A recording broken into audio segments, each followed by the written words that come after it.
Hello friends, માનસી મેન્યુમાં તમારું સ્વાગત છે। આજે હું તમારી સાથે શેર કરીશ એકદમ ટેસ્ટી એવા મેથીના ખાટા ઢોકળાની રેસીપી।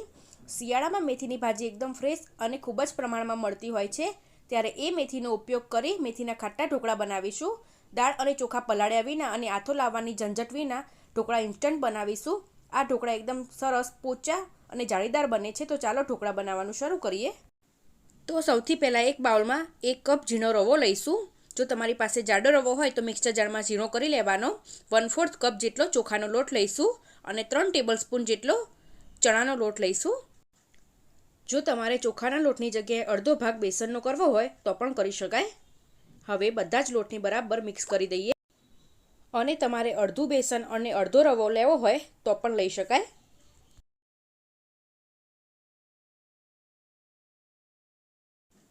હવે બધું જ બરાબર મિક્સ થઈ ગયું છે। તેમાં 1/4 કપ દહીં લઈશું। દહીં બહુ ખાટું પણ નહીં અને બહુ મોળું પણ નહીં તેવું લેવાનું છે। હવે લોટને દહીં સાથે સારી રીતે મિક્સ કરી લઈએ। જો તમારી પાસે દહીં ના હોય તો 1 કપ ખાટી છાશથી બેટર બનાવી લેવાનું। હવે બધું જ બરાબર મિક્સ થઈ ગયું છે। હવે તેમાં 1 કપ પાણી લઈ બેટર બનાવી લઈએ। થોડું થોડું પાણી ઉમેરી મીડિયમ બેટર બનાવી લેવાનું છે। તો અહીંયા બેટર બનાવતી વખતે લમ્સ ના પડે તેનું ખાસ ધ્યાન રાખવાનું છે અને એકદમ સ્મૂથ બેટર બનાવી લઈએ। આ રીતે થોડું થોડું પાણી ઉમેરી સ્મૂથ બેટર બનાવી લઉં છું। તમે જોઈ શકો છો એકદમ લમ્સ ફ્રી અને સ્મૂથ બેટર બની ગયું છે। હવે તેને ઢાંકીને 15 મિનિટ માટે રેસ્ટ આપીશું।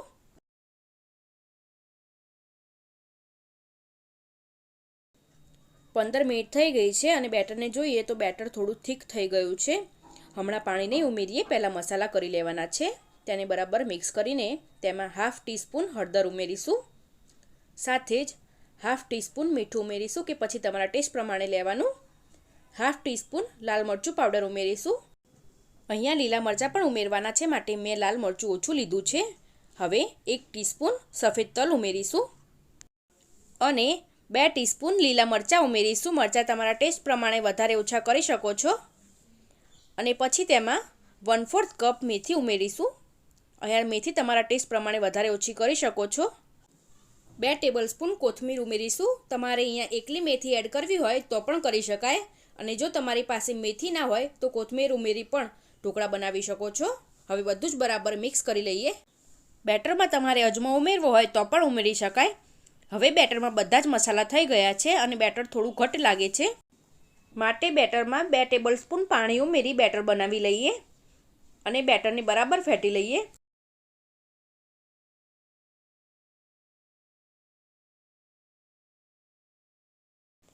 બેટર બનાવી લીધા પછી તેમાં 1 ટેબલસ્પૂન તેલ ઉમેરીશું। તેલ ઉમેરવાથી ઢોકળા એકદમ સોફ્ટ બને છે। હવે તેલને બેટર સાથે સારી રીતે ફેટી લઈએ। બેટર સારી રીતે ફેટાઈ જાય અને મિક્સ થઈ જાય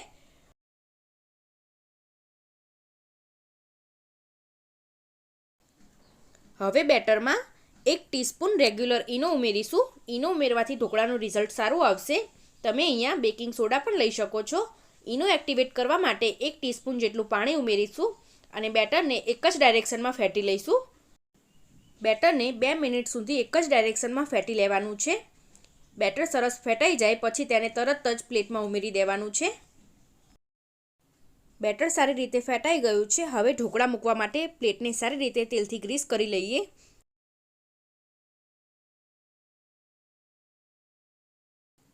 પ્લેટમાં બધી જ સાઈડ તેલને સારી રીતે ગ્રીસ કરી લઈએ, જેથી આપણા ઢોકળા આસાનીથી અલગ થઈ જાય।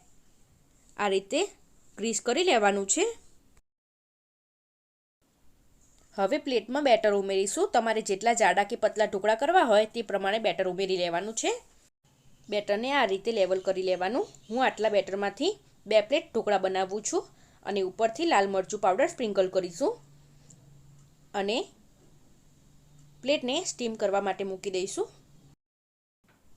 તો મેં અહીંયા ઢોકળા બનાવવા માટે સ્ટીમર પહેલાંથી ગરમ થવા માટે મૂકી દીધું હતું। તેમાં તૈયાર કરેલી પ્લેટો મૂકી દઈશું અને સ્ટીમરને ઢાંકીને 15 મિનિટ સુધી ઢોકળાને ચડવા દઈએ।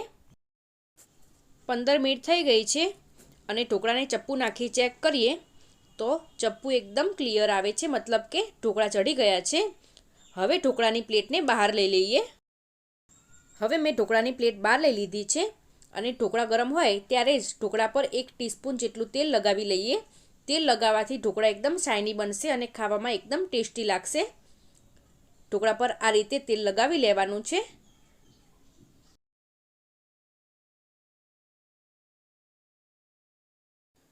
તેલ લગાવ્યા પછી ઢોકળાને કટ કરી લઈએ. તમારે જેવા નાના મોટા પીસ કરવા હોય તેવા કરી લેવાના. આ ઢોકળાને તમે ગ્રીન ચટણી, લસણની ચટણી, સિંગતેલ કે પછી ટોમેટો કેચઅપ સાથે ખાઈ શકો છો. ખૂબ જ ટેસ્ટી લાગે છે. આ ઢોકળાને હું સ્ક્વેર શેપમાં કટ કરું છું. તમારે જેવા ડાયમંડ શેપમાં કટ કરવા હોય તો પણ કરી શકાય. ઢોકળાને મેં કટ કરી લીધા છે. હવે તમને બહાર કાઢી બતાવું તો તમે જોઈ શકો છો એકદમ સરસ ફૂલેલા, જાળીદાર અને સોફ્ટ બન્યા છે. તમે પરફેક્ટ માપથી ઢોકળા બનાવશો તો આ રીતે સોફ્ટ અને જાળીદાર જ બનશે. તો એકદમ ટેસ્ટી, સોફ્ટ અને જાળીદાર ઢોકળા બનીને તૈયાર છે. તમે જોઈ શકો છો એકદમ સોફ્ટ અને જાળીદાર બન્યા છે. અને મારો વિડીયો પસંદ આવે તો વિડીયોને લાઇક કરજો, શેર કરજો અને મારી ચેનલને સબસ્ક્રાઈબ કરી બાજુમાં આપેલા બેલ આઇકનને પ્રેસ કરજો જેથી મારા નવા વિડીયોની નોટિફિકેશન તમને પહેલાં મળે. Thank you for watching.